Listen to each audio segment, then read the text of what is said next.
Kementerian Pekerjaan Umum dan Perumahan Rakyat (PUPR) siap untuk membangun kembali Stadion Matowanging agar PSM Makassar bisa kembali bermarkas di sana.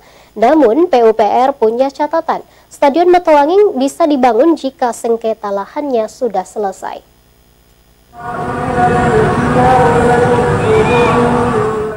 Menteri Pekerjaan Umum dan Perumahan Rakyat PUPR Basuki Hadimulyono menjawab kerisauan warga Makassar untuk memiliki stadion pengganti Stadion Matowanging yang telah dibongkar pada 2019 lalu.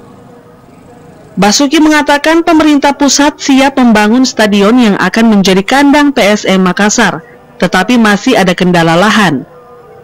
Menurut Basuki, saat ini stadion yang digunakan PSM Makassar untuk menjalani Liga 1 hanya berada di luar Makassar, yakni Stadion Gelora B.J. Habibie Parepare.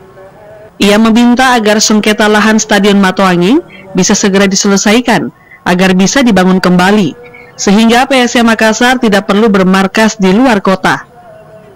Stadion Matowanging yang merupakan stadion kebanggaan warga Sulsel ini dibongkar pada tahun 2019. Namun hingga saat ini proses pembangunan stadion tersebut belum jelas kapan akan kembali dibangun.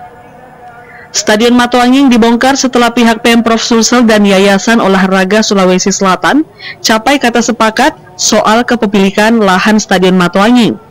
Namun sejak saat itu terus berpolemik, bahkan yang menggugat kepemilikan lahan ada dua pihak, dan kini gugatan keduanya masih berproses di pengadilan. Pak, stadion bagaimana Pak? Stadion Matowanging dan juga Stadion Barombong. Ini Pak, menunggu masyarakat Sulsel menunggu. Betul, jadi di Sulawesi Selatan ini kan stadionnya ada di Parepare. Ada di sini kan juga dibutuhkan. Kami sedang sekarang ini ada 22 stadion yang sudah kita evaluasi. Nah, kalau Matowanging ini masalah tanahnya belum selesai.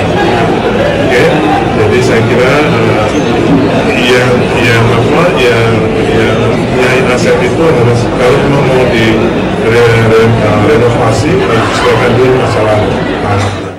Saat ini Kementerian PUPR sementara memeriksa kondisi 22 stadion di Indonesia yang akan segera direnovasi. Salah satunya Stadion B.J. Habibie di kota Parepare. Wahyu Syaputra, Celebes TV.